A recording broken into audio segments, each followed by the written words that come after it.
Ma'am never copy का क्या मतलब होता है, यूपीएस मेथड क्या है, तो कौन सा ज्यादा अच्छा है देखने में, तो पहले भी बोल चुकी हूँ और अभी भी बोलूंगी। मैम नोट्स हमें कैसे बनाने चाहिए, मैम हमारा क्या अप्रोच होना चाहिए नोट्स बनाने के लिए। ऐसे बहुत सारे क्वेश्चन बच्चे मुझसे पूछते हैं कि मैम प्लीज बता दो कि हमें नोट्स कैसे बनाना चाहिए, राइट। तो आज इस वीडियो में मैं आपको बताने वाली हूँ एक बहुत बढ़िया तरीका, एक बेस्ट तरीका आपको बताने वाली हूँ कि कैसे आपको नोट्स बनाने चाहिए।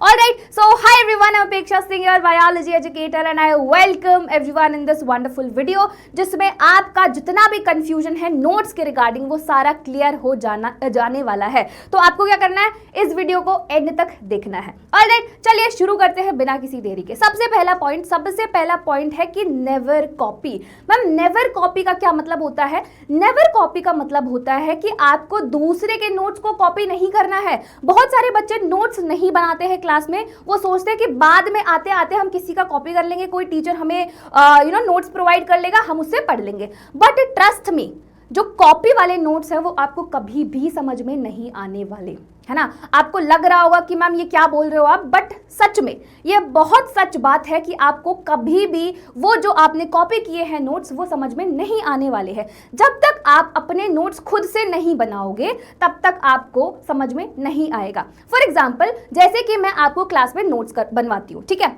नोट्स बनवाए, अब आपने नोट्स को लिख लिया है, अब उसमें आपको क्या करना है, अपनी लैंग्वेज में उसको ट्रांसलेट कर दो भाई, है ना। क्योंकि कुछ कुछ पॉइंट्स होंगे जो आपको नहीं समझ में आ रहा होगा और आपके दिमाग में ये चीज होगा कि मैं इसको अपनी लैंग्वेज में लिख सकता हूं, है ना, तो आप उसको लिखो, है ना। अब नोट्स का मतलब ये नहीं है कि एज इट इज आपने बुक की लैंग्वेज उठाई और अपने नोट्स में डाल दिए, ठीक है, वैसा बिल्कुल भी नहीं करना है, ठीक है।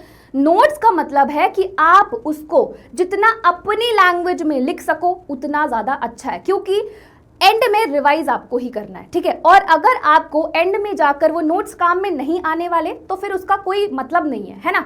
तो आपको ऐसे नोट्स बनाने हैं कि जब आप एग्जाम में, जब लास्ट टाइम आ जाए एग्जाम में आपको रिवाइज करना हो तो वो आपको समझ में आने चाहिए। तो कभी भी आपको पहली चीज कॉपी नहीं करने हैं किसी के नोट्स, ठीक है, चाहे वो टीचर हो गया, चाहे वो फ्रेंड हो गया, कोई भी हो, आप अपने नोट्स खुद से बनाओ। मतलब आप रेफरेंस ले सकते हो, आपके टीचर ने लिखवा दिया है, अब आप उसको अपनी लैंग्वेज में ट्रांसलेट कर दो ताकि बाद में आपको समझ में आ जाए। ये तो पहला पॉइंट हो गया। दूसरा पॉइंट क्या होता है, दूसरा पॉइंट है आपको क्यूपीएस मेथड को फॉलो करना है। मैम क्यूपीएस मेथड क्या है, क्विक पॉइंट सिस्टम, है ना।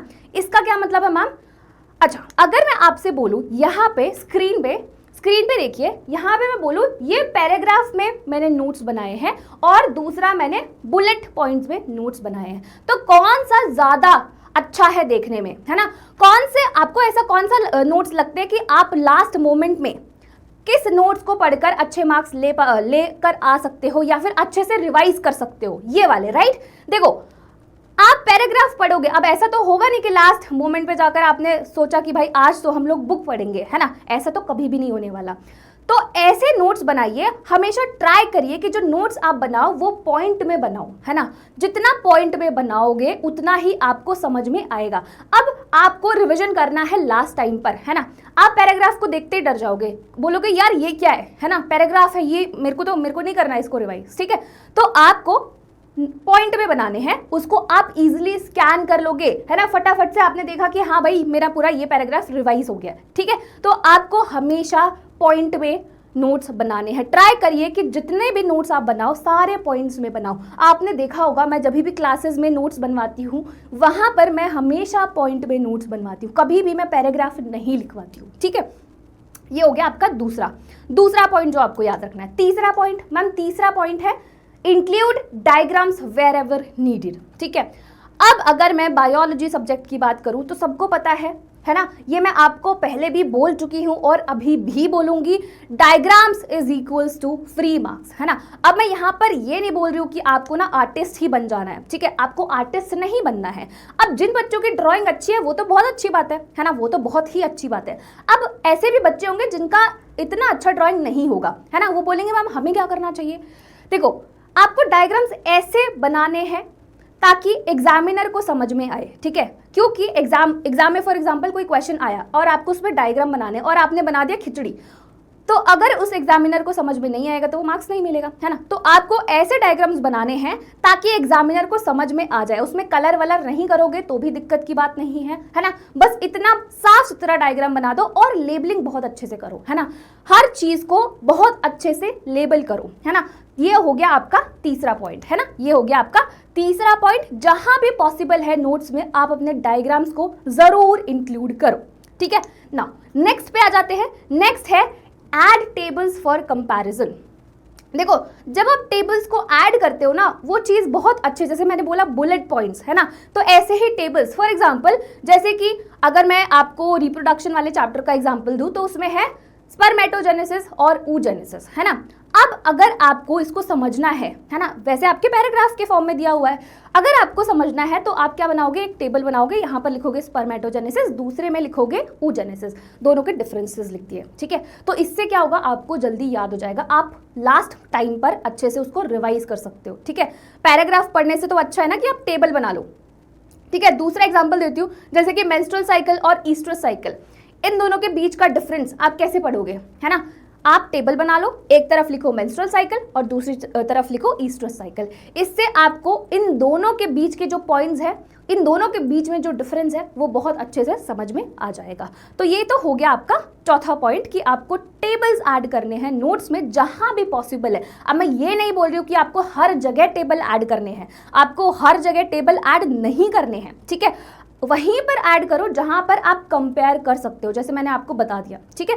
जैसे स्पर्मेटोजेनेसिस हो गया, oogenesis हो गया, या फिर मेंस्ट्रुअल साइकिल हो गया, या फिर ईस्ट्रस साइकिल हो गया, इन दोनों के बीच में डिफरेंस, ठीक है। आई बात समझ में। चलो next, space has been provided in the NCERT, make use of it. ये तो बहुत ज्यादा इंपॉर्टेंट है यार। देखो, अब मैं, अगर आपको याद है, आपने मुझसे पढ़ा होगा, तो मैं हमेशा बोलती हूँ कि मैं उन चैप्टर्स के नोट्स बनवाऊंगी जहां मुझे लगता है कि भाई यहाँ पर नोट्स बनवाने की जरूरत है, ठीक है। और कुछ ऐसे भी चैप्टर्स है जहां पे मुझे लगता है कि इतना ज्यादा नोट्स बनवाने की जरूरत नहीं है ना। मतलब कि ऐसा नहीं है कि नोट्स नहीं बनाने हैं, कुछ कुछ टॉपिक्स उसमें हैं जहां पर कुछ इतना खास दिया हुआ नहीं है। फॉर एग्जाम्पल, मैं अगर आपको एग्जाम्पल से समझाऊं, रिप्रोडक्टिव हेल्थ वाला चैप्टर है, उसमें मैंने आपको पहले ही बताया आपको कैसे नोट्स बनाने हैं। आपको बुक लेनी है ना। साइड साइड में आपकी एनसीईआरटी के स्पेस दिया हुआ है ना। अब पहले तो जो टॉपिक्स है, जो जिसके नोट्स मैंने नहीं बनवाए हैं, उसको आपको हाईलाइट करना है, बुक में ही हाईलाइट करना है। जो भी मैं नए पॉइंट्स ऐड करवा रही हूँ, जो आपको लग रहा है कि बुक में नहीं है, उसको आप साइड में लिखो, है ना। उसको आप साइड में लिखो, ठीक है। दूसरे, जिस टॉपिक के नोट्स बनवाने हैं वो तो मैंने बनवा ही दिए थे, ठीक है। तो कहने का मतलब क्या है मैम, कहने का मतलब ये है कि जो भी साइड में जगह दी गई है भाई, उसका इस्तेमाल करो यार, है ना। उसका इस्तेमाल करो, उसको वहां पर बहुत सारे पॉइंट्स ऐड करो जो पॉइंट्स आपके बुक में नहीं है ना। जो आपके पॉइंट्स बुक में नहीं दिए हुए हैं, या फिर कोई वर्ड का आपको मतलब नहीं समझ में आ रहा है, उसको आपने सर्कल बनाया और वहां पर लिख दिया, ठीक है। तो इसका बहुत अच्छे से इस्तेमाल करिए, ठीक है। तो ये कुछ पॉइंट्स थे जिससे मुझे लगता है कि आप इस पॉइंट्स को अगर आप फॉलो करोगे, या फिर इस पॉइंट्स को आप अपने नोट्स में इंक्लूड करोगे, तो आप बहुत अच्छे नोट्स बना सकते हो, ठीक है। तो आई होप अभी आपको बहुत अच्छे से चीज़ें क्लियर हो गई होंगी और आप बहुत अच्छे से नोट्स बनाने वाले हो, ठीक है। तो चलिए इसी बात पे हम लोग इस वीडियो को एंड करते हैं। मिलेंगे नेक्स्ट वीडियो में, तब तक के लिए bye bye, tata, take care and पढ़ाई करते रहो।